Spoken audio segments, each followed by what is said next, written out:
said, just mentioning I'm joining from Wisconsin. Awesome. Thank you, Joe. Appreciate that.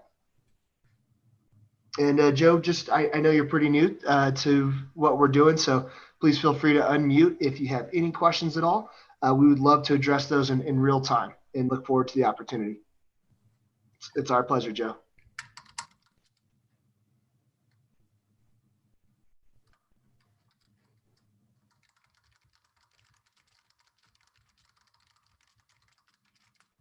All right, folks, and just give us a few minutes here, and we will go ahead and get started.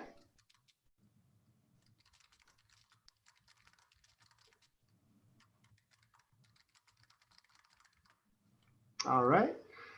We have a phone call listener that just joined in, so thank you very much for calling in. Please feel free to unmute your microphone and let us know where you're calling in from.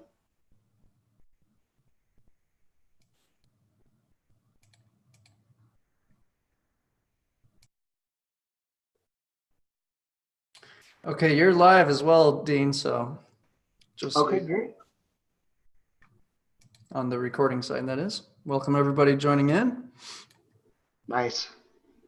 All right. So we have a good mix of existing customers and potential customers, so thank you all for your time.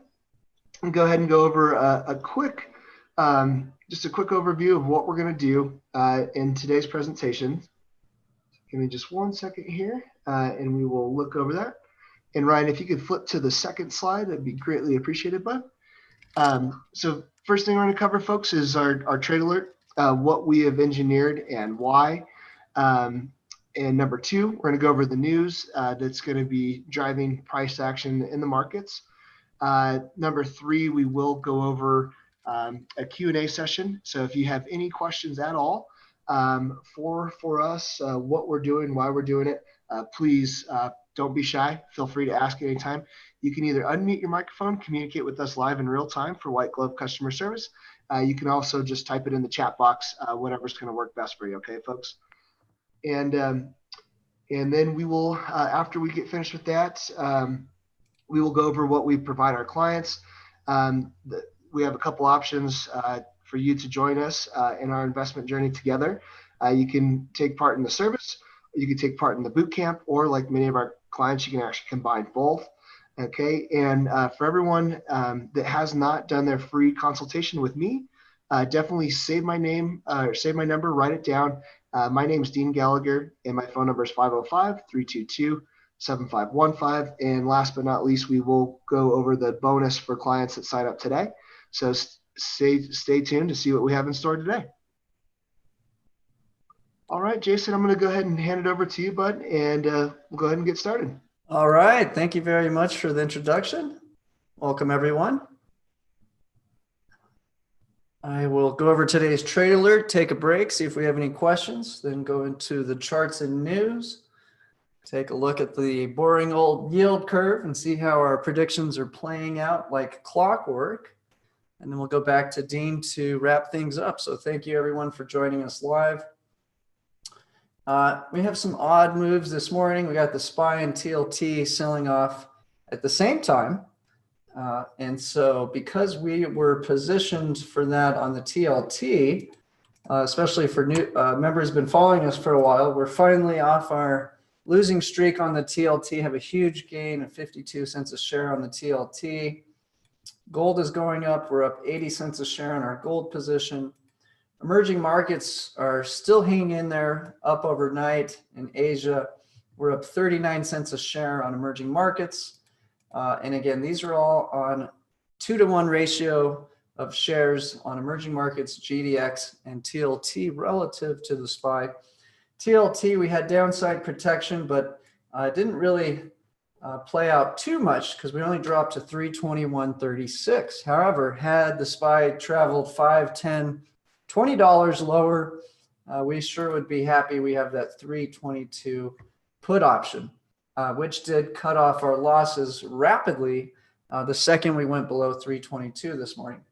So to review the trade we're closing out today, we entered the SPY on Friday at 323.42. And today, while we are rolling into the new position, it was at 321.36. Now, I did notice the second we took the trade on our end, the market was starting to rebound in our favor. And so I will pull up a current chart just to see where we're looking at. Currently, we were short the 324 call, so we took a credit selling that 324 call option. And that primarily financed our downside protection on the 322 put. Now, if you've been following us, I'm very bullish on equities and bearish on treasuries going into 2020. We'll look at why. So that's why we have this extra leg in our trade alert where we're taking advantage of low volatility with the long 324 call option. So we're closing out that entire trade and rotating into today's trade alert. Now, I do see a chat box popping up, so I'll try to keep a close eye on those as we go. Scotty says he left the trade naked. Oh no. And he didn't do the TLT. Oh no. So that's a double whammy today for you. Sorry, bud. Well, I'll cover that in a moment. Okay, so let me pull up today's trade alert so we can look at what it encounters. This is our risk graph. It's not perfect. And because we are closing out these positions, and wow, the SPY is ripping higher. So today's trade is a bullish one, which we got in about 30 cents lower, but that's not a big deal. So in the risk graph, what I want to teach you guys is if you look horizontally on the x-axis, left to right, we have the value of the SPY in the future. And this chart is really trying to estimate what your value would be, profit loss at the expiration. Now, we're never holding any of these options through expiration as we're constantly rolling into new positions. In this trade, it's doing the best it can to gauge what our profit loss will be when we close this out on Friday. Markets close Wednesday. Normally we'd be trading this into Wednesday. But the key elements of this trade are that we've sold a call option above the trading price at 323. And if you did this trade right at this moment in time, you would collect a credit of 90 cents, which happens to be exactly what it will cost you to buy downside protection on the 320 put for 91 cents as well. So we're taking in a credit of 90 cents if you were to enter this right this moment, which perfectly finances your downside protection. And remember, I'm betting up on stocks, but I would never have our investors naked in a position, especially when it represents 40% of your total capital. Now, the extra cherry on the top for today's trade is the January 6th 325 call option. So that costs 45 cents, and it just gives us a little extra zinger with the news flow that's coming next week and perhaps this weekend, is that China's flying out to sign the trade deal. So I think that'll give stocks a big push. In the same breath, a bigger force is that the bond market's freaking out, realizing that this over-purchased bond position due to the China trade war is in a period of de-escalation, most likely for most of 2020 before it resumes into 2021. So all those negative yielding bonds are pure trash at this point, and I think money's starting to flee out of low yielding treasuries globally. So that is putting pressure on the bond market in general. And if I pull up the TLT, which we are currently short, we can see this finally starting to play out for our portfolio. So we can see the TLT has been selling off since September when they started doing QE. So they got out of rate cuts and rotated into QE. TLT still going down. Yeah, I think TLT is going to go down till probably around November. So we'll take a look at that in a minute. So again, to reiterate, we have a lot of upside potential in this trade because of that long call, the 325 call with the extra duration. And we will close out this entire position come Friday. But on the downside, we have limited risk. So we can lose no more than $2 per share or $200 per contract. But we have unlimited upside potential. Now, we're not going to necessarily outperform the SPY, but we sure as heck aren't going to have the volatility that the SPY may encounter in the upcoming period of from now till Friday. And that's because we have that 320 put. Okay, so let me go back to the trade alert. Your trade alert starts off with the trade alert text message at the top. This was sent to you via text message. A lot of our members do take the trades on the go from their phone. So this does make it very easy to take the trades. It takes a couple minutes. Next thing we do is we give you the accounting, the profit loss on the previous trade. Now, because we're entering the trade at 11:30 Eastern and you're getting it about 11:45, there's about a 15-minute discrepancy in prices. So we're pretty darn close to getting the exact same results as our members. Okay, emerging markets, we have a long put at January 10th. We've been holding this position for a little while now, trying to see if this trade deal was the real deal. How does it work for short-term put sells off if you no longer own them and then someone wants to exercise your long-term call, but you no longer appear to own the shares to sell? I hope my question makes sense. Thanks. From Mark Bakalish. Yeah, let me get through the trailer and I'll come back to your question, and we'll especially at the risk graph, I think I can answer that clearly. So in emerging markets, we simply bought an in-the-money put when we entered that position several weeks ago, and the bet was that by January 10th, the emerging market ETF would appreciate at a greater pace than the cost of our put option. So we basically jumped into that position at our max loss by purchasing an in-the-money put and are betting that emerging markets will outperform the cost of the put. And so far, that's worked out very well. We're up 39 cents a share. And again, we have a 2-to-1 ratio of emerging markets against the SPY, currently up 39 cents a share since buying this put option. On GDX, we did the same strategy. Now, if you jumped into this trade a week ago or the week before that, you may have actually got the cheaper put option, and you actually will have a larger profit than we do. So when I entered this trade, things were still looking a little hairy for gold. It wasn't performing. It sold off for about 3 months straight.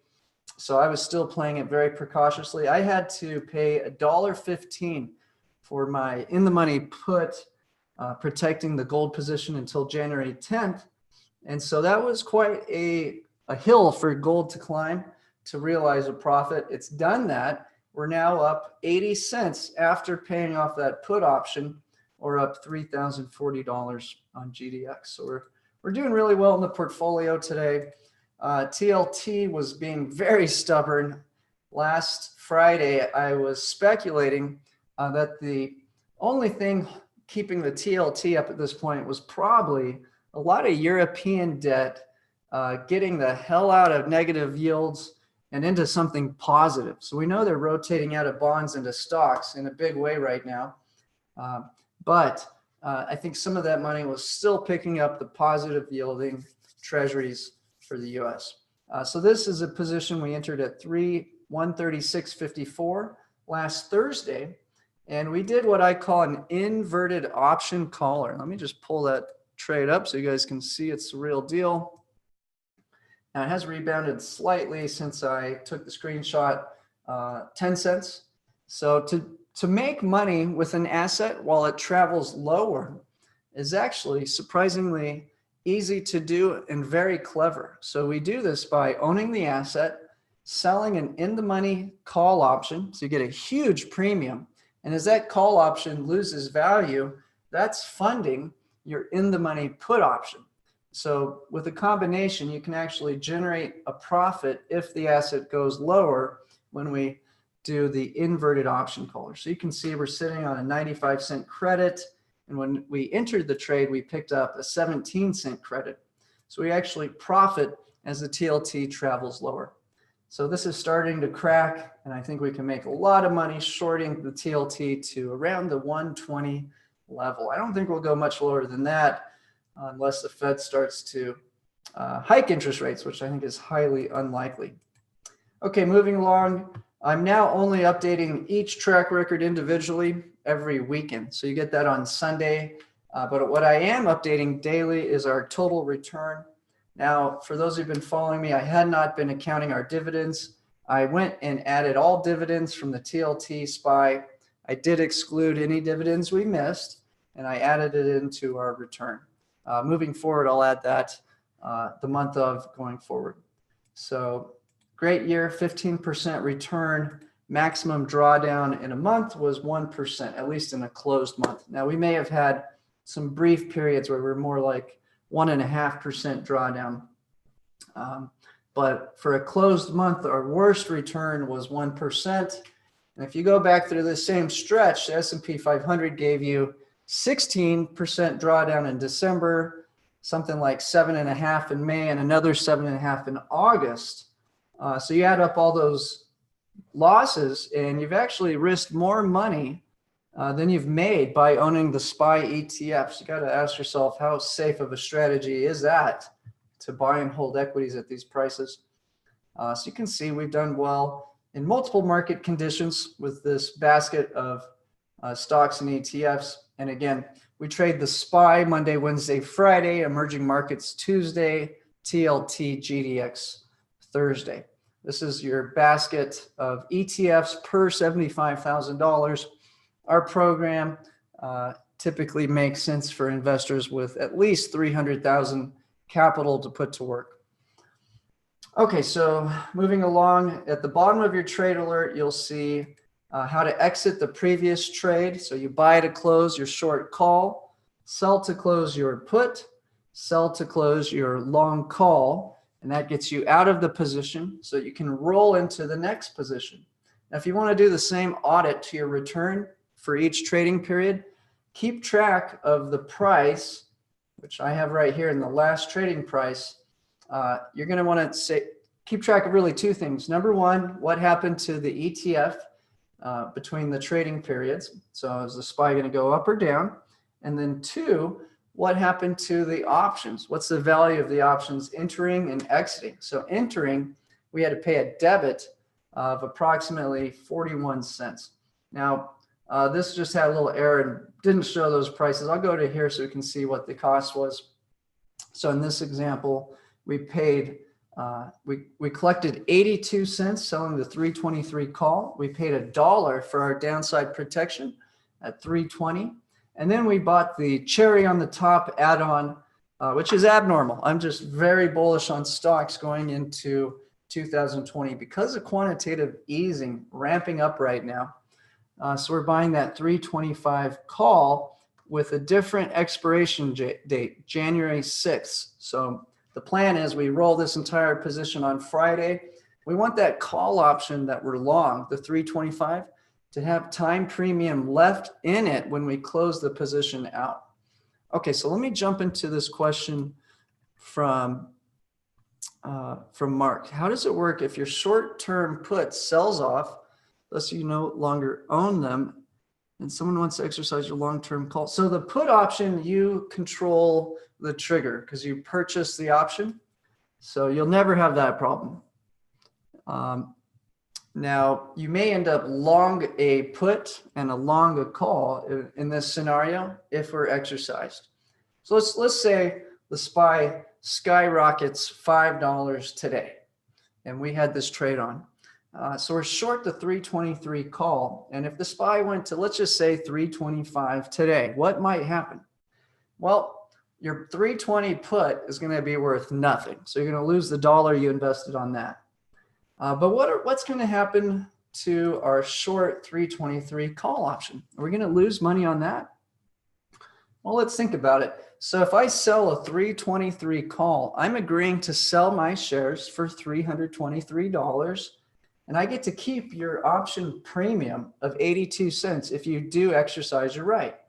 So just on that portion of the trade, ignoring the long put and the long call, if we're starting at 321.38 and someone buys our shares for 323 plus an extra 82 cents, well, that's a great deal. We're earning a profit of, what is that, 260, about $2.40 per share, or $240 a contract, just from selling that 323 call option and getting exercised. So what would happen tomorrow if the SPY went to 325 today? Probably you're going to be exercised and assigned. So you're going to end up in cash tomorrow, and you're going to be walking away with that big profit. But you're still going to own your long put and your long call option. Now, in our program, I never touch the position outside of the trading period. And that's critical for having a very hands-free, passive, easy to follow program. And in my experience, trying to be hyperactive about over trading never pays off. So I'm more than happy to be patient and wait till next Friday to close out that put and call. Now, what could happen between now and Friday? Who knows? Maybe the market goes up. If so, that 325 call continues to grow in value. But if all of a sudden the market tanks, well, then your 320 put will go up in value. So does that answer your question, Mark?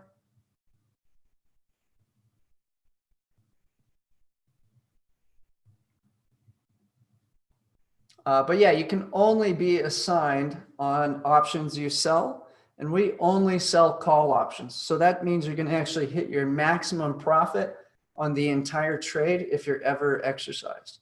You'll be left with any long positions. Okay, great. I'm glad that makes sense. Now let's see, are there any other questions out there from the audience before we jump into charts and news?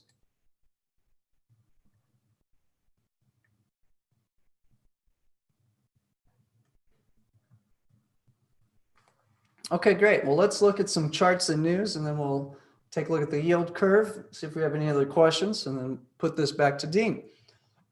Okay, so our 2020 prediction, assuming the China trade deal continues and that China is not going to try to sabotage emerging markets and allow their GDP to crush, which they could because they have a lot of debt they want to get out of their economy that's not providing value. Primarily about 50 million houses they've built, which no one lives in, and around 10 to 20 cities the size of New York that were abandoned, just not finished whatsoever. And why are they building all this? Well, they need to keep people busy, otherwise they'll have social unrest. At the same time, they're facing a massive problem of food inflation, which has caused many revolutions in history. So usually when there's inflation, banks tend to raise interest rates. And every time you raise interest rates, that tanks your stock market and your bond market. So banks hate to do it unless they absolutely positively have to do so. So from my perspective, I don't think China wants to crash their economy and have massive social unrest. So I do think that they will start purchasing agricultural products, which they've already shown signs that they will. And they're starting to cut rates. They're starting to do a little bit of expansion of debt, and they're starting to create some new infrastructure projects to keep all these workers busy. So that's good news for stocks. It's very bad news for bonds. And again, that's our big prediction, is quite a stock rally into 2020, perhaps emerging markets outperforming the SPY. And then the rest of the market, which is primarily the bond markets, really looking at a scary situation, which I think will eventually force the Fed to cut rates, but just not yet. So here's a look at the SPY. I'd say it's just a little profit taking this morning, and you can see it's already bouncing up.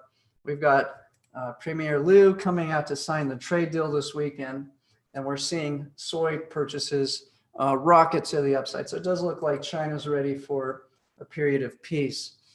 Here's your big chart of the SPY. Now, traditional measurements of what valuations should be or shouldn't be are right out the window, and this is because of quantitative easing happening in 3 of the major central banks, and maybe China will start to follow suit. Here's the TLT finally starting to sell off. I thought it would be selling off sooner last week, but I think some of the European bonds were just rotating out of low to negative yielding debts into at least positive yielding treasuries. But the big picture is that this is probably severely overvalued and that yields need to go up, which we'll take a look at in a moment. Here's your bigger picture on the TLT. My long-term forecast on the TLT is for this to tank to about 120 before it causes a stock crash. We'll talk about why and how that works. At that point, I think the Fed will cut rates to 0, and start doing real QE. Right now they're doing not QE, which they justify because they're only buying treasuries that roll over in a month, 3 months, or a year. So they're buying short-term debt, which won't allow this balance sheet expansion to necessarily be permanent and ever growing. So the big idea here is that without the fear in the markets of a US-China trade war, and we've got quantitative easing happening all over the world, low inflation, no risk of rate hikes, this really looks like a great environment for stocks to rally and to pull more and more pressure out of the bond market. So I think this will go down to 120 before it creates such an attractive yield that stocks do sell off very rapidly. And that's when I believe we'll get not only rate cuts, but most likely the next crisis, which the US government needs to help fund its government. So look for the trade war with China to re-escalate, or perhaps a trade war with Europe sometime after the election. So I'm looking for this trend to continue into November. Here's a look at your TLT on the 1-month chart. GDX we want to own if the central banks have low interest rates and they're printing money. So we got a check mark on both of those, and we're starting to see signs of inflation. For gold, I think we'll have a decent year in 2020, but I think the real fireworks will be 2021 and 2022, because that's when I believe they'll cut rates to zero and move from buying short-term US debt to medium to long-term debt. And that's going to create a lot of inflationary fear. The last time we saw similar sequence of events, which was rate cuts followed by QE, was in the 2008 crisis. And you can see that pushed GDX up to 66 as they did QE1, QE2, Operation Twist, QE3, and now we're headed into QE4. So yeah, I think this will go up much higher than the $66 value because the debt levels are much larger a decade later. In fact, they're over double. Emerging markets having a nice rally. Now, this is a nice ETF to have in our portfolio, not only because it could outperform the SPY during this period of time, it's also a great stock to watch constantly, because if it's not keeping up with the SPY, we may have another crisis on our hands. And this would indicate that China's not trying to keep its growth level around 6%, and it's going to allow a lot of its bad debt to be realized and slow down its growth, which would absolutely crush all of its trading partners. So for two purposes, I love to study emerging markets and have it in our portfolio. And right now it is playing ball, so the things are looking good in all respects.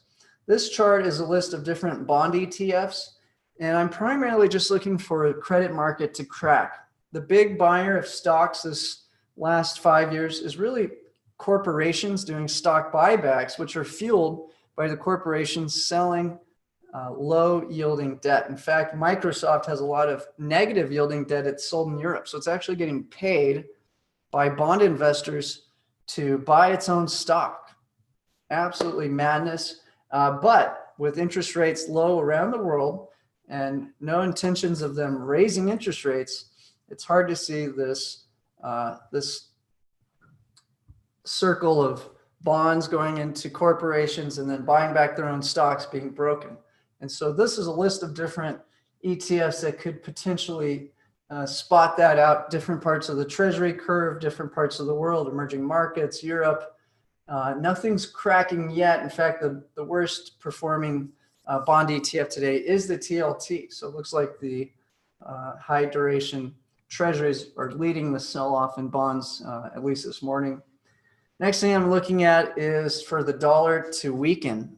If the dollar strengthens, that's very, very disastrous for emerging markets. And we are seeing the major currency pairs, the euro and the yen, starting to strengthen against the dollar. So that's good for our idea that we want to be long emerging markets and stocks, and that we're going to have a global growth stabilization going into 2020. So far, so good. That looks good on both of these charts. And again, these are the three major pairs that dominate 99% of all currency trading. Now, in our boot camp, we have a few bonus trades in some very illiquid currencies. One is the Hong Kong dollar, which we currently have not placed, but we are seeing this strengthen.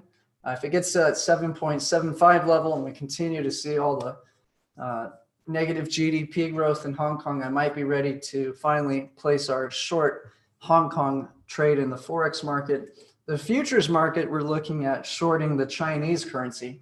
And the story here is that they have dramatically overvalued the yuan, and they've printed about $40 trillion worth of these yuan that are all trapped in China. They desperately want to get out. My expectation is this will strengthen into November, and then after the election, most likely we'll be going into the next phase of the trade war, which is nothing that will go away. Probably in my entire lifetime, we'll be battling China for supremacy. Here's your DXY, just the general dollar index softening. So once again, that's important if we think that there is going to be a global recovery. Anytime the dollar gets too expensive, it creates havoc on anyone, especially foreigners who've sold debt denominated in dollars, and they're trying to pay for it through revenues in their own currency.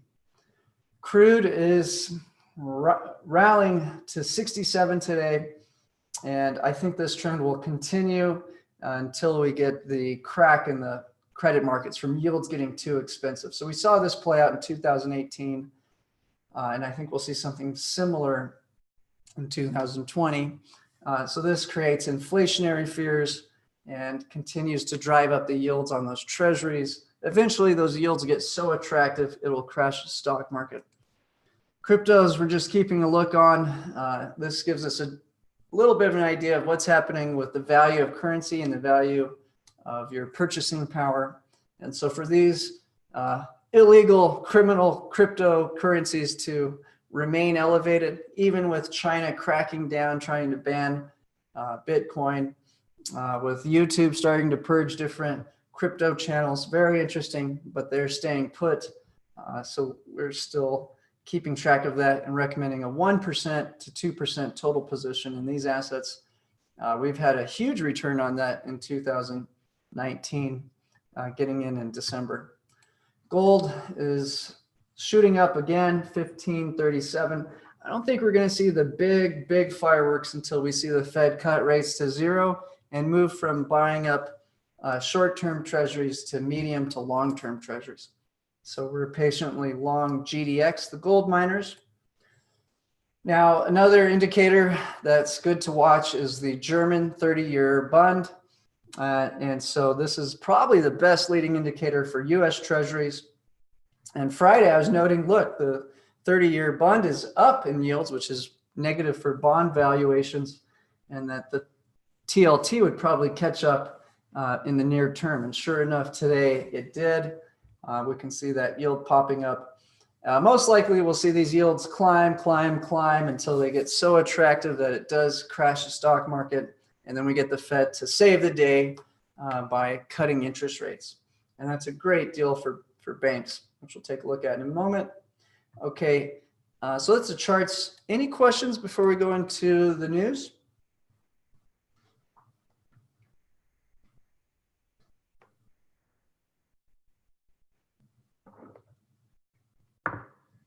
Okay, great. So we can see after we got off the gold standard, the gold levels were down for most of the last several decades, but since the 08 crisis, central banks have been buying gold nice and steady, and they will probably be the primary driver of the gold rush in the next several years. And I think this will continue to rally until we get inflationary fears and the Fed starts to hike interest rates. So one of our favorite members, Murray, asked me, do you think the Fed will go to a gold-backed currency? And I think the answer is no. I think everyone else will be trying to add credibility to their currency through gold. But the way the Fed will protect the value of its currency is to hike interest rates. And that will create a lot of turmoil worldwide whenever they do that. Could be quite a ways off, perhaps years. If we go down Japan's path, it could be decades away. Hopefully that's not in the cards for the US, but the next move will most likely be cutting rates to zero and doing real QE. We'll take a look at why in a moment. A lot of hype around the repo markets going into the year end. The Fed is injecting $500 billion into repo operations to ensure that banks have liquidity. But people who used to work for the Fed, like Zoltan, continue to say that that's not going to be enough. And they're actually predicting that we go into full-blown QE very soon in 2020 and cut rates to zero. That's not my prediction at this point. I think that from the Fed's own statements, they plan to keep rates flat and just do QE light, if you want to call it that, and continue this massive repo program. And repo is actually more attractive to banks at this point in time than QE is. And we'll look at why. Now, bubbles that are bubbling up everywhere: car loans, college loans, and government debt, corporate debt. So the credit market really has gotten out of control. And so that's one of my primary concerns to follow. What's the deal with the picture of the nude guy? I'm not sure I saw a picture of a nude guy.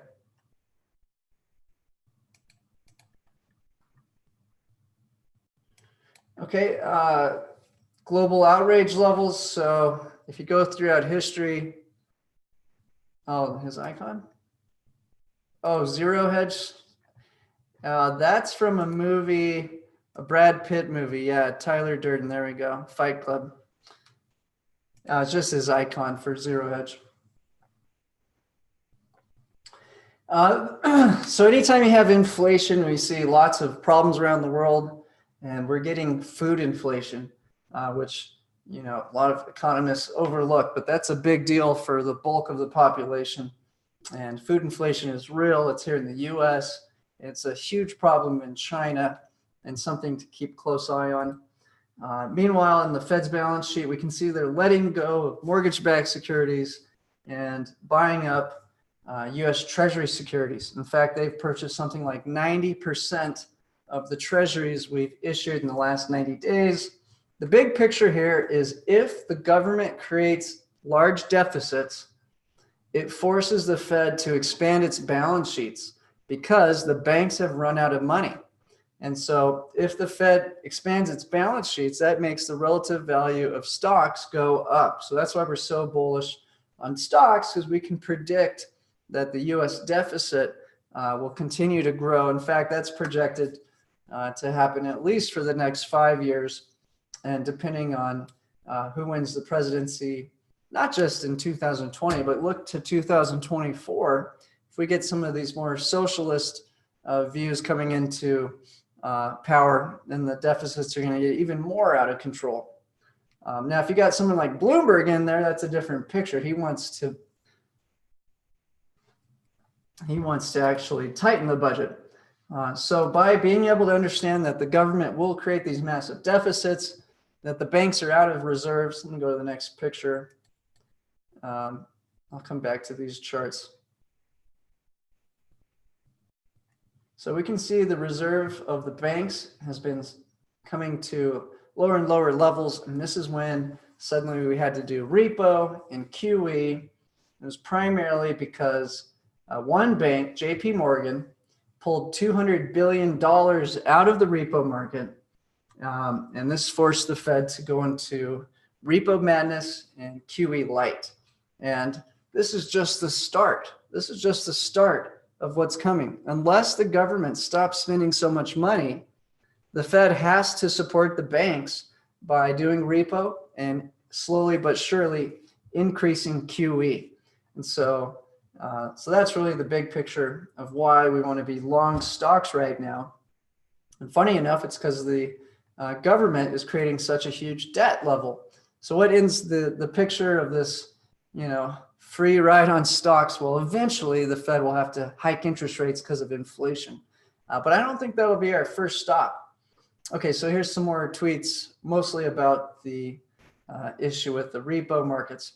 Last week alone, the Fed bought another $28 billion in treasuries while continuing to sell mortgage-backed securities on net because it's mainly about deficit funding, not just liquidity.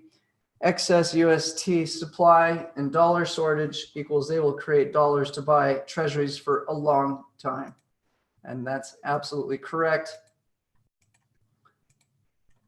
And it's very hard to get a populace to change their habits. In Japan, the bankers had to kind of team up and create a crisis to start making social changes.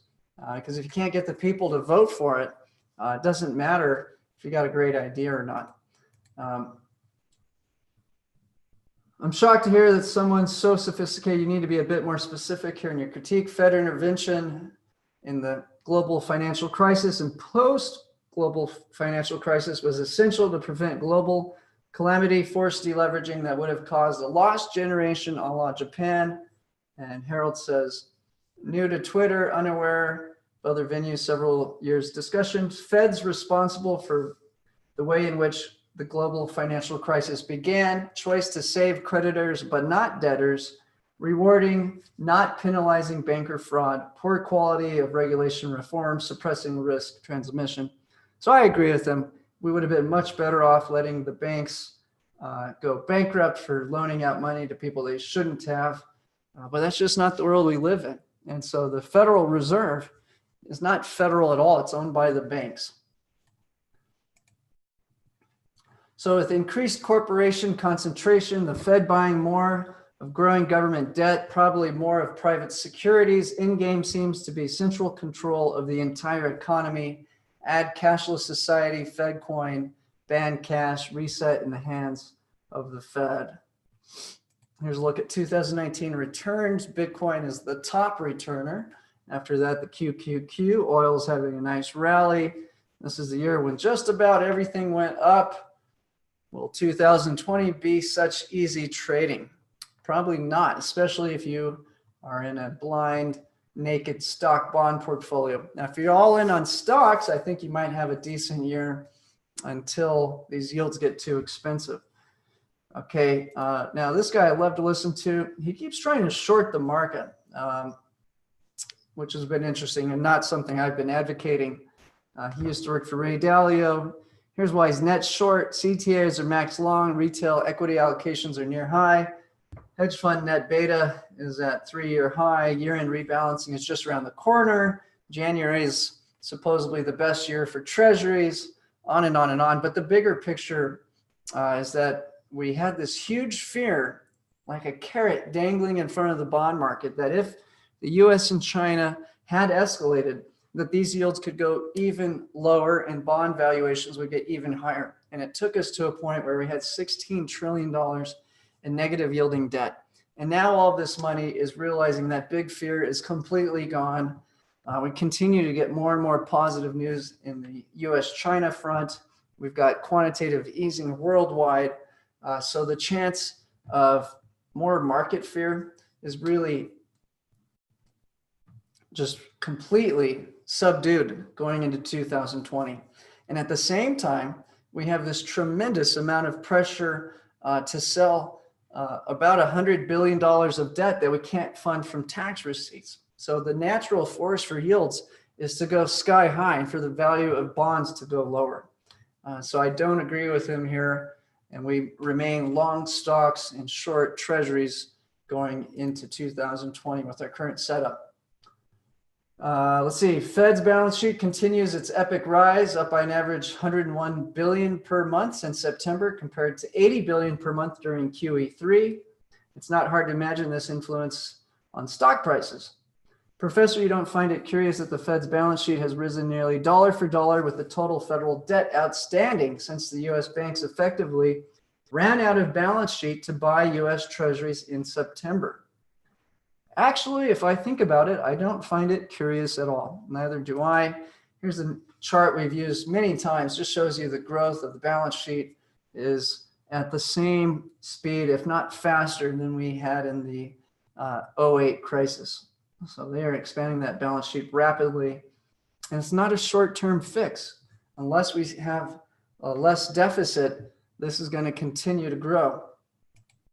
And another look at the balance sheet against the S&P 500. The one time they reduced the balance sheet, we had a pullback in the last 3 months. And the forecast is for this balance sheet to continue growing. So normal methods of valuing companies are right out the window. And this is because we have central banks distorting markets worldwide. Why the Fed has no choice but to launch QE4? It's because the banks can't afford to buy the US debt. Now, one good note is as our yields go higher and higher, this is going to cause chaos in bonds worldwide. Their bonds are going to be selling off and eventually picking up our attractive yields. So I think the banks and the Fed will have some relief as they let the bond market sell off and get attractive for foreign investment. Okay, now we're looking at some China news. China's banking system has inflated by more than 400% since 2008, the fastest growth of a country's banking system in history. And so they've been building away. They've purchased more cement in the last decade than the US has in the past century. So they love to build their houses and their cities, although they have overbuilt. Chinese Vice Premier Liu He is set to lead a delegation to Washington this Saturday, where he is expected to sign a phase 1 deal. And again, this is in the face of food inflation in China that is certainly creating problems. So it makes sense for them to buy some agricultural products. And also, Joe Biden and Bloomberg, who they kind of had in their back pocket, have just about zero chance to win the election in 2020. And all the other Democrats running for election are starting to bash China even more than Trump has been. So I think they're starting to feel like the best bet is to buy some agricultural products and try to divert any negative attention. Also, their country's been really trashed in global forums. So all this talk about how they have concentration camps and they monitor their citizens with cameras everywhere, and they have little phone apps. You have to take a test every morning with President Xi's new memo. This is not spilling over well. Threats about Huawei becoming a military threat. Just a lot of negative news has hit China in 2019. So I think they want to break from it. Here's another quote about Tesla's success in China has proved China's remarkable ability to adjust itself amid a trade war. China is a powerful and pragmatic country. This is why it can make continuous progress. China's next real estate bubble, building EV production cities across the country. Funny. So they've got the Belt and Road Initiative. They're going big on electric vehicles. So I think they're going to find a way to expand their debt into 2020 and try to keep their GDP between 5 and 6%, which is good for emerging markets. But they are facing a lot of bad debt that they need to work out of their financial system. So I haven't had a chance to read this specific article, but I will. And this is a big problem for them for the next decade. What are they going to do with the 50 million apartments that are just crumbling away? What are they going to do with the 10 to 20 cities the size of New York that they didn't complete? They just left abandoned. It's amazing. So look at the photography. And we're starting to see some signs that China is lowering interest rates and putting some more money into their banking system. Again, critical for our presumption that we're going to have a global growth stabilization into 2020, and that this QE will be beneficial to the economy.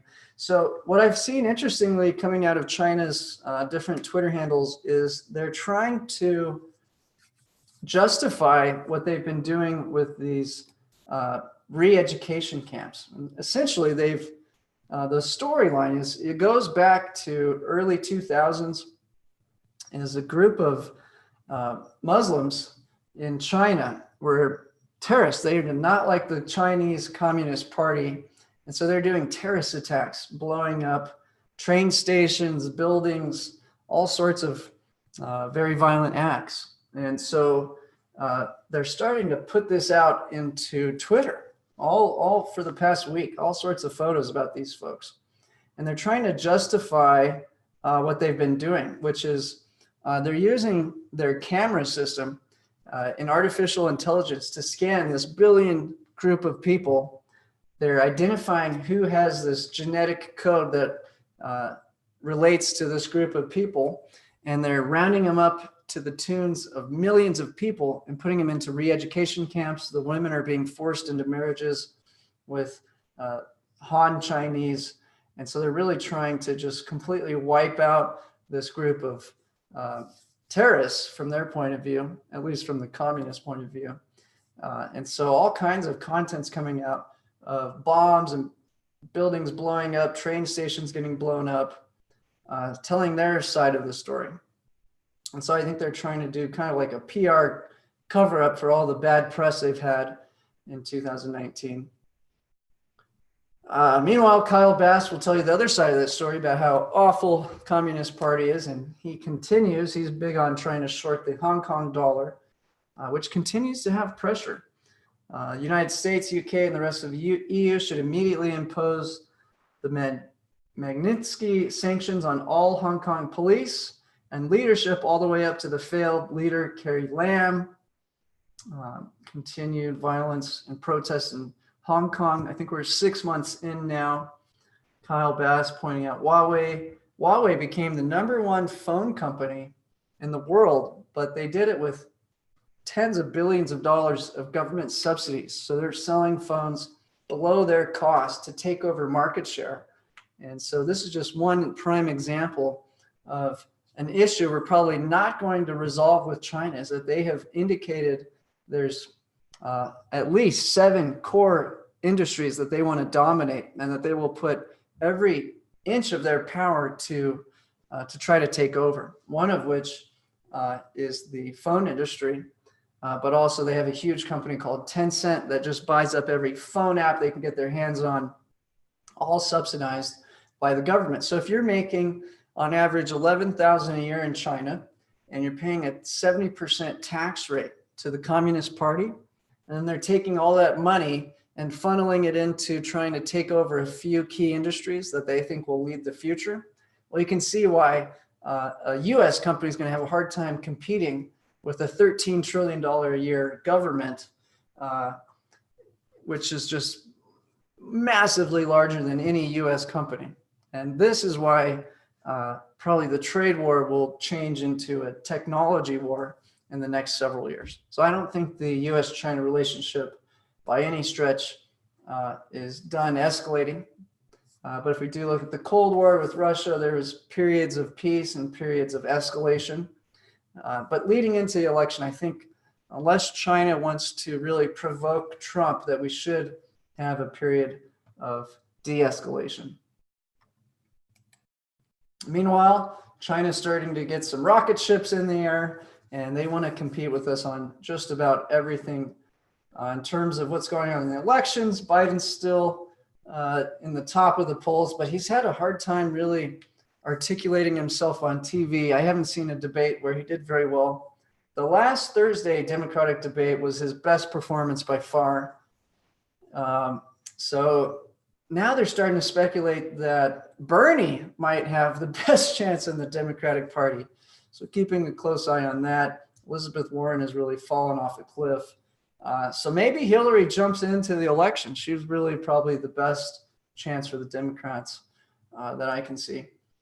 A little photo of that. Meanwhile, who knows what's happening with the impeachment?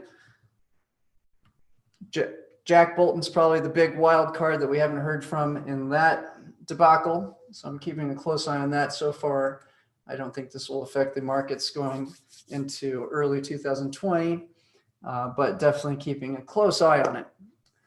Okay, now I've got a little video of the yield curve for you guys to look at, which promise you is quick and easy to understand. What we're looking at here, I'm going to pause it. Typically what happens is if stocks go up, the yields on bonds rise, and that helps continue to get money into the bond market because investors are attracted to higher yields. So you can see in 2018, those yields climb. Now the blue line right here is where we're at currently. So what happened last year, right around October? Well, those yields got above 3%. And we immediately had a stock sell-off, a very vicious one. And what did the Fed do immediately to prevent a major calamity? What stopped the 2018 December massacre from turning into a recession that could last a year or so? Well, luckily, they had been hiking interest rates ever since Trump got into the presidency, did the tax cuts, had the stock market flying up. They took advantage of that, raised interest rates, and so that they had some ammunition to cut rates. So the banks look at this 3% yield, and here's the math for them. Okay, I can make 3% a year for 10 years.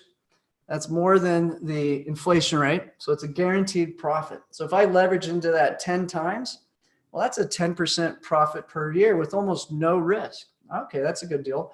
But what else may happen? Well, if I believe all the banks are going to jump on that 3% yield, they're going to have to sell some of their stock exposure. Well, it doesn't take a whole lot of selling in the stock market to create a fast and vicious sell-off. And that's exactly what happened. So the banks jumped into this knowing that two things were going to happen. Number one, they have a guaranteed profit, especially if they use leverage, a very attractive profit for 10 years, guaranteed. But more importantly, they knew that the Fed would try to prevent a crisis from occurring by cutting interest rates. So what happened in 2019? They cut interest rates. If they cut interest rates, that makes yields go lower and makes the value of a bond go up.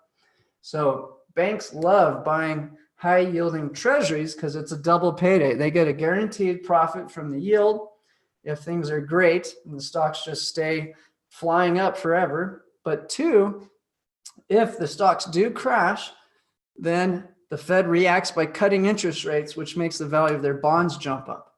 So the Fed really likes to do this 1-2 punch, and it's great for banks, which makes sense because they are owned by the banks. They like to let the banks buy up the expensive treasuries in the face of a calamity. They cut interest rates first. That makes the value of these bonds go up. So your bankers get out. They're showing an unrealized profit on their bonds. And then after they're done cutting the rates, they flip over to QE, which allows the banks to sell their bonds for a huge profit, not in an open market where they risk making the yields go back up from selling pressure. No, they're going to sell it to the Fed with no risk of creating pressure on the market. And so we saw that kind of in a small amount in 2018, 2019, 75 basis point cut on rates. And the QE has been massive, but it's been on the front end of the treasury curve. So let's see what happens after they start cutting the rates. So here we go, October, we hit the 3.3 on the 20-year. Stocks begin to sell off, and the money immediately jumps into bonds.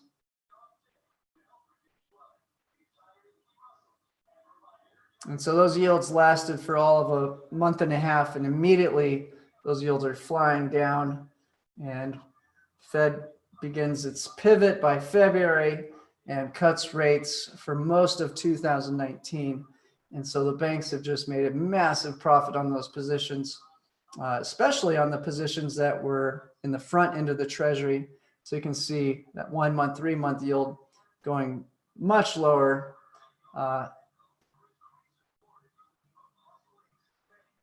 Eventually it caused the yield curve to invert. They had their emergency call in September, and then they immediately went into QE light. And you can see the effect of that was the front end yield went significantly lower. And now we're starting to see, I'll go to a current chart now. And we can see they've been supporting the front end of the yield curve, but the rest of the treasury yields are starting to rise. So the big prediction here is that stocks will go up until these yields get too attractive. Once again, it'll probably take the bulk of 2020 for this to be achieved. So I'm expecting the fastest growth in the stock market to be early on. while money's flying out of negative yielding debts in Europe, primarily into stocks. And as the treasury yield gets more and more attractive, it'll slow down the growth of the SPY until it cracks it. So that's when I suspect we see rates cut again down to 0. And then into 2021, we go into real QE where they start buying up the notes and the bonds. So the notes are your 2-year, 3-year, 5-year, 7-year, 10-year bond.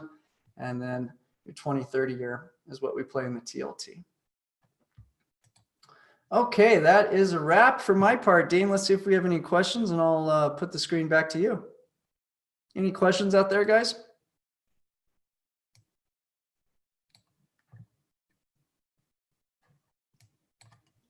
All righty, thank you, Jason. Sorry for the slight delay there. I had a little call come in, but let me get my screens ready, and we will go ahead and jump into my side here. All right, guys. All right, and it says, Jason, you cannot start screen share while other participant is sharing. So I'm going to pass me the control, and we will get everything started there. Okay, let me see.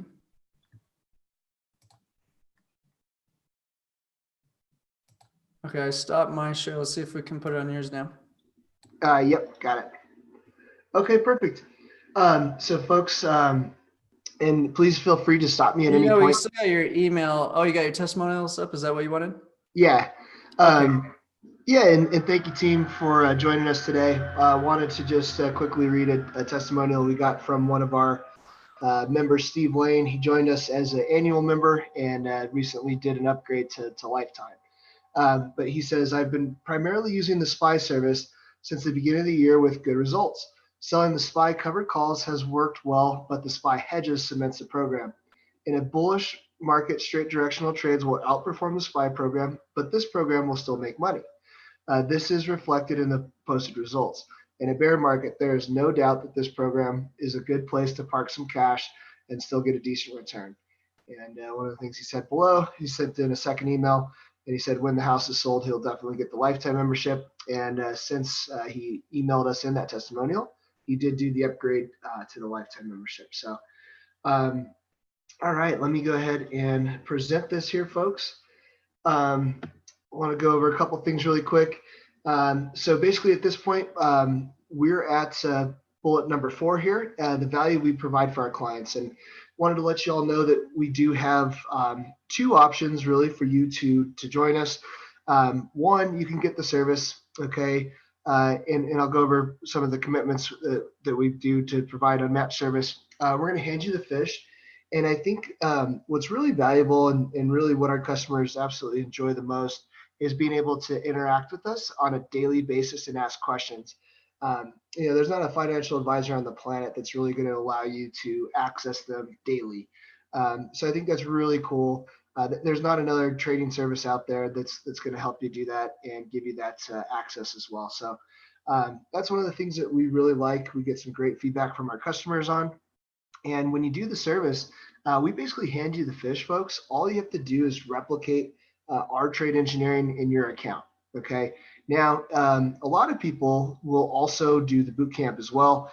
And, in the boot camp, the big thing that we're going to teach you is how the financial system works. And you saw a little tidbit today, but we really go into the core of why it's so important to understand the financial system, okay, and why it's always the best decision to be defensive with your investments. Okay, we're going to teach you how to fish so you can become a pro. We're literally going to teach you how to tie the flies, where to go fishing, when to go fishing, and what to look at the total ecosystem. Okay, one awesome thing that you get for free, whether you're on a trial or you're a paid client, you get a free investment consultation with me, Dean Gallagher. Save my number, folks. I'm going to go ahead and highlight it here at the bottom of the screen, and definitely just give me a call. We'll love to look over your portfolio, see where you may be underinvested, see where you may be overinvested, and potentially identify some positions that may be too high risk it's always neat to do that with clients. I absolutely love to do that. it's something that kind of helps me understand where people are, take a look at their returns, where they've been successful, where they haven't been successful, and see how we can help. And there's no cost to do that, folks. So save my number, 505-322-7515, and give me a call. Once again, my name is Dean Gallagher. And the bonus for clients that sign up today, if you're in the webinar today, feel free to simply raise your hand, okay? And I will actually send you a discount live before we get off the webinar presentation today. So super cool, and it really is an awesome discount. And it's something that will be going away in 2020. So, if you're kind of on the fence, you're thinking about it, I have a beautiful discount for you to join us with today. So, okay. On to my next one here. Let me take a look at the chat box. Let's see, where are we situated? So we are in Albuquerque, New Mexico, Sean, and thank you for asking. Okay, let me go to the next slide here. Okay, here's a couple things that you're going to need to get the most value out of our service, folks. Number one, you're going to need a brokerage account set up to follow our trading plan that has options trading enabled. Okay, you can use real capital or simply paper trade. Then you can see how incredibly easy it is to give your hard-earned money the protection it deserves. Our minimum allocations will need $75,000 for the full system or $35,000 for the light system. Okay, and just to be completely honest with you all, that is our minimum tranche, but we do have clients following this with 7 figures. I think our top client is just under $4 million at this point, replicating this system. So this is absolutely scalable, much larger. I'd say the average client of ours probably has about 300,000 bucks into the system. So you're going to need the ability to take 1 to 2 minutes to follow the trade alert that's released at noon Eastern Standard Time. These alerts are by no means time sensitive at all. They simply need to be placed before the market closes at 4 p.m. Eastern Standard. So you can have a 4-hour window every single day to get those trades in. And like clockwork, they're coming out at noon Eastern Standard Time. So it's really easy to plan your day around it. Plan a couple minutes every day to do the replication. Okay, you're going to definitely need a mobile phone to receive our text message trade alerts. Many of our clients take these trades on the go from airports, restaurants, in the car, anywhere you have service.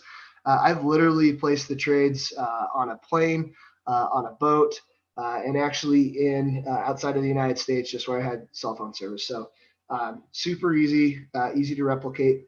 It's important to make sure you entered your cell phone number when you signed up for the trial. If you used a landline, email the cell phone number to Ryan at Portfolio Builder, and we'll make sure to add the correct number to our distribution list.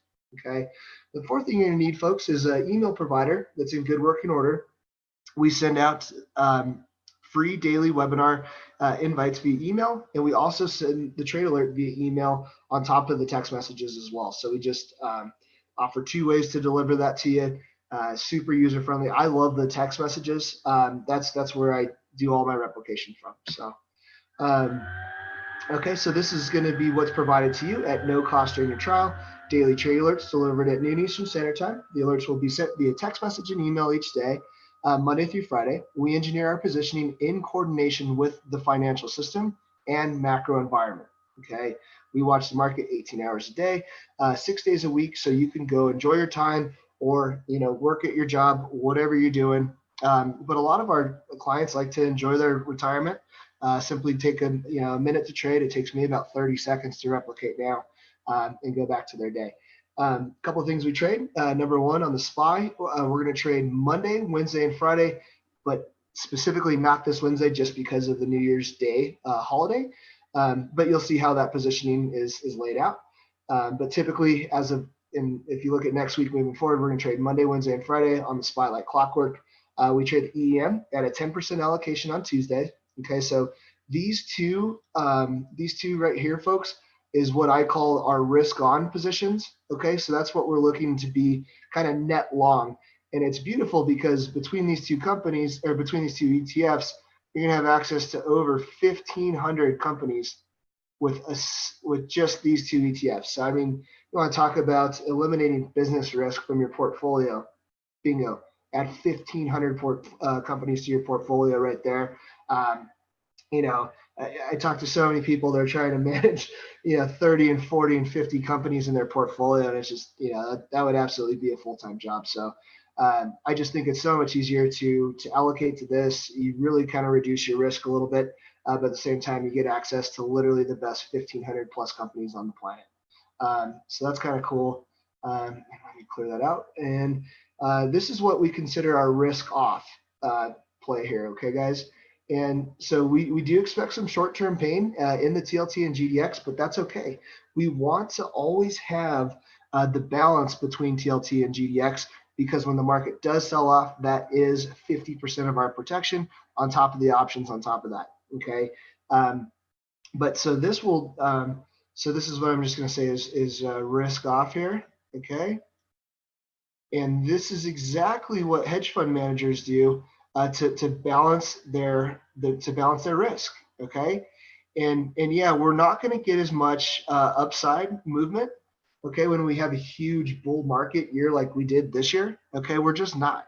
But conversely, when the market sells off, 17% like it did last December, we made a profit. May market sold off, I think it was about 8%. We made 2%. And it's just so nice. It really kind of just evens out the curve, and it really helps me sleep better at night. Okay. So let me go ahead and clear those out. Give me 1 second on that. Daily presentations with a live chat to ask questions. Typically, we get these started at 12:05 Eastern, Monday through Friday. You can access the live presentation from the email we send out each day. Simply click the image that looks like a YouTube video. Please ask any questions to Jason, myself, or Victor during the live presentation.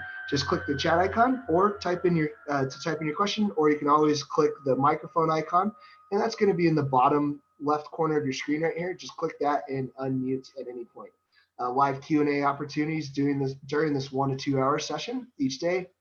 Unlike other services out there, we connect with our clients on a daily basis to ensure superior communication and white glove customer service. And that's huge for us, guys. I always like to tell people, we're going to have a limited number of people that will join this. We're going to allow in 1,000 people, and we're going to shut the doors.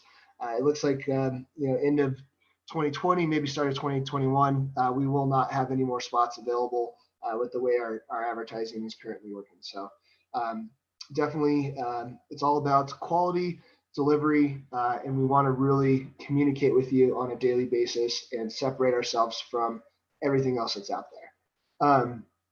Just a quick look at what the allocation would look like with 300K.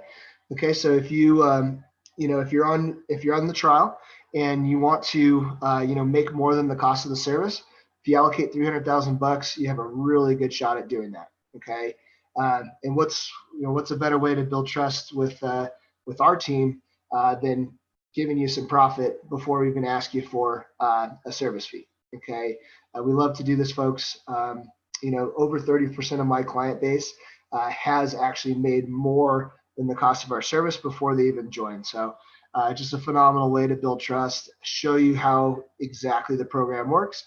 And then once you're comfortable, we've built some trust together, then at that time, we'll ask you for a service fee. So folks, if you have any questions, definitely save my number. Okay, it's at the bottom of the screen right here, and it's 505-322-7515. And let me go ahead and look at the chat room here and see if we have any additional questions.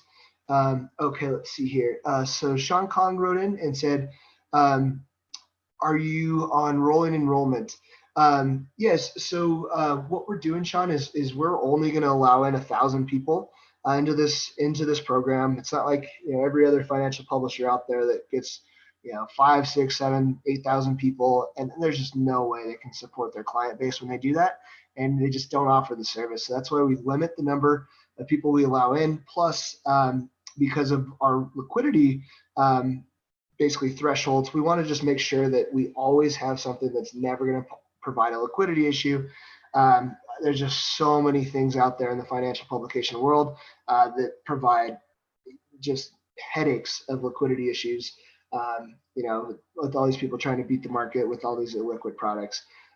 That's absolutely not what we're going to do here. But that's at the same time why we're going to limit it to 1,000 clients and then shut the door at that point. So And no, the cost of the system, Sean, is not $75,000 for the full system. It's just you need $75,000 to allocate to what we're doing.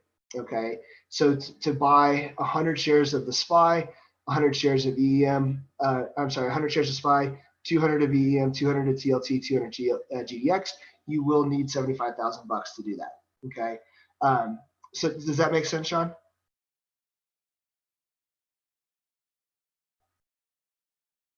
So yeah, but the cost of the program is not $75,000.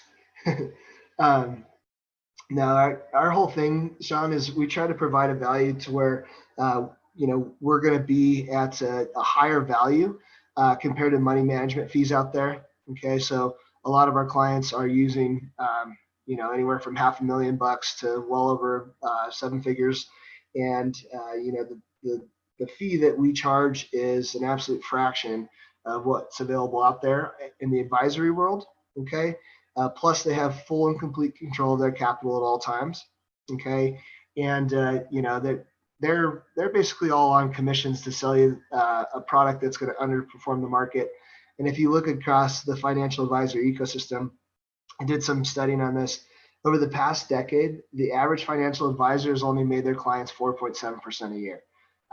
Just insane.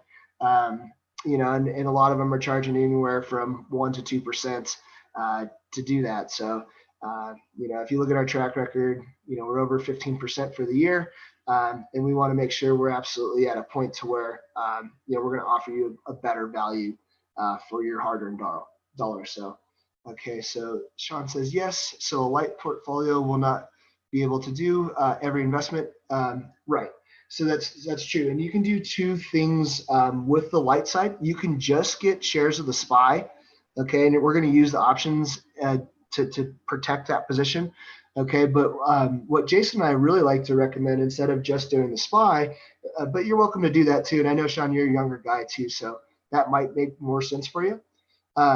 What you can do though is if you want to just trade Tuesdays and Thursdays with 35K, you can start with EEM. You'll trade that on Tuesdays, and then TLT and GDX, trade that on Thursdays.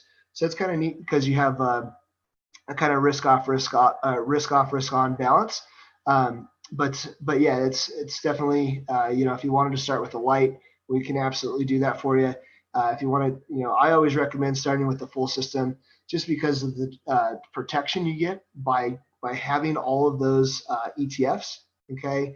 And, it's just a better balance. And I know, Sean, you had quite a bit of capital you're looking to put to work. So I would absolutely recommend the full system for you. But it's up to you how you want to start. So, all right, guys. Any other questions out there at all? And Sean, thank you for. Yep, absolutely. Yep, you're a smart investor, Sean. You want to get the most balance and the most diversification. Sounds great. Okay, Sean. Yeah.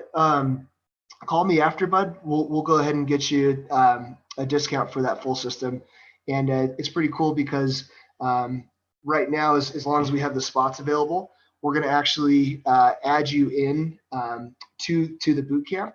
That's typically $10,000 a year. We're going to add you into that for free for a full month. Okay, and at the same time, I do have some pricing available before 2020 starts to give you a discount if you combo the service and the boot camp both. So awesome, Sean. Look forward to speaking with you. Any other questions out there, folks? Looks like we still have a ton of people in here. Anyone else out there has any questions? Oh, it looks like Steve O'Neill has his hand up. Okay, Steve. I will go ahead and answer your questions. What questions do you have for us, Steve? I know we covered a lot in a very short period today, and it looks like email guest has their hand up as well. So feel free to unmute your microphone, guys, or simply type into the chat box, and I'll be happy to address those for you. Okay. Oh, great, Mark. Thank you so much for that testimonial. Mark said, and Mark's one of our members that's doing both the service and the boot camp. He said, I have to say, I think you guys are the hardest working group of advisors or signal service I have ever seen. Thank you so much, Mark. We appreciate it, bud. We definitely try our best to definitely, deliver superior level of communications. Jason and I are financial dorks. We're constantly, texting each other into, 1 and 2 in the morning sometimes. We read something or, saw a news article. So we appreciate that, Mark, and, look forward to continuing to protect your capital and show you how to structure defensive investments. So thank you, Mark. That's really great. Okay. And let's see here. Do you offer a boot camp as a separate class? Yes, Steve, we certainly do. So we've actually had a couple clients that started with just the boot camp because they wanted to basically increase their knowledge of the financial system before they even put money to work. Great way to start if you're not really familiar with the financial system and the markets in general. And then that way, once you're comfortable, once you've had Jason walk you through step by step and understanding how this financial system works and why, you can then slowly start paper trading. Once you get comfortable, add real capital and have Jason to hold your hand in that process. So absolutely, and be happy to talk with you, Steve. Call me and we'll talk about the options available to you for just the boot camp to start. My number is 505-322-7515. All right, guys. Any other questions? It's Steve O'Neill, and thank you for that question. Wonderful question. Okay, he said very good. Thanks. It's my pleasure, Steve. Look forward to helping you and helping you increase your knowledge within the financial system. And honestly, Steve, there's so many people out here that teach technical analysis and just how options work, but that's free material you can literally find anywhere on the internet. So few people teach how the financial system works and how that drives price action in the market. And if you go to any investment bank or any hedge fund, that's going to be your first 2 months of training right there, is how the financial system works. And it's just kind of weird that there's that gap, but that's been something fun that Jason and I have identified. So we definitely look forward to helping you there. All right. And Mark, thank you so much for that compliment. We truly appreciate it. All right, guys. Any questions out there at all at this point? So when is the next boot camp? Great question, Sean. We actually have a Q&A session today. And Jason, are you doing the presentation today for the boot camp? I know it's the holiday season. So the way the boot camp is something you can jump into at any point, and it's a never-ending boot camp. So the second you join, we're going to catch you up on the previous modules. Every Monday is a Q&A webinar that's dedicated to kind of getting people. A lot of our members actually jump in on the Monday webinar because I do provide exclusive trades that are a little more advanced to our boot camps. But it's also a great time for people to join in and get caught up on previous modules. So unlike a typical boot camp, you buy it once, you go through the experience, hopefully you learned a lot. In our program, it repeats twice a year indefinitely. So this allows you to buy it one time, you get the added education, you get to see how the same materials are applied to new economic and social problems into the future. And so that way you don't feel like you have to wait 6 months to join. You can join today. We've had 3 modules so far. Our 4th module comes out Tuesday. Yeah, and all the information too in the previous modules, you can go through the moment you sign up as well. But yeah, love the information, guys. I typically spend a lot of my Saturday and Sunday mornings going over basically the playlist that Jason puts together from the smartest minds in finance, and it's a phenomenal way to continue your education. Yeah, Steve, call me after, bud. I'll definitely get you a link, okay? And yeah, and Sean, I'll be more than happy to send you a written description. Absolutely, guys. So just call me after. We'll go over everything, and I'll get that sent to you, okay?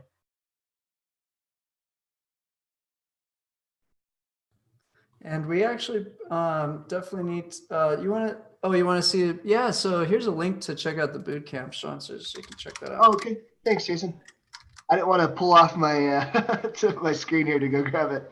Sure. So there's a link about the boot camp. It organizes the 16 modules. But yeah, once again, it does repeat itself over and over again indefinitely. So this keeps me in touch with my members on a more frequent basis. You know, in the Trade Alert video, I do cover the big picture.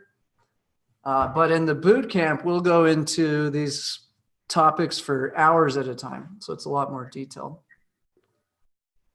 Okay, great.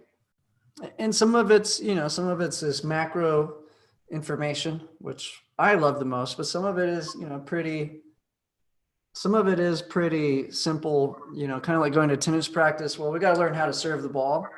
And I'm going to sit there and make you serve the ball 100 times before I let you go to the next step.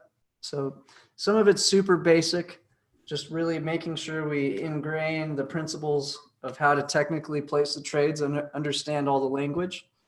And then some of it's more big picture macro, where we're looking at what's happening in politics, economics, finances, and trying to predict the future by looking at the big picture.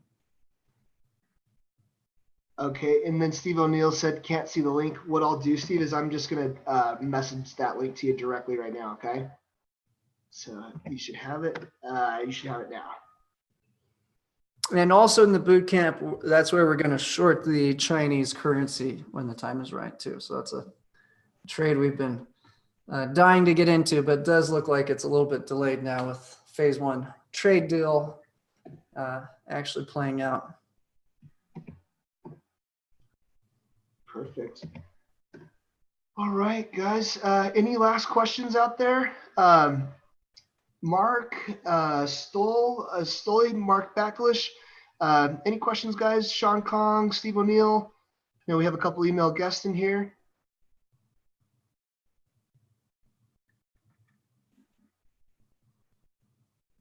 And I went ahead and okay, cool. Awesome, Mark. Glad to hear that you're good. Okay, folks.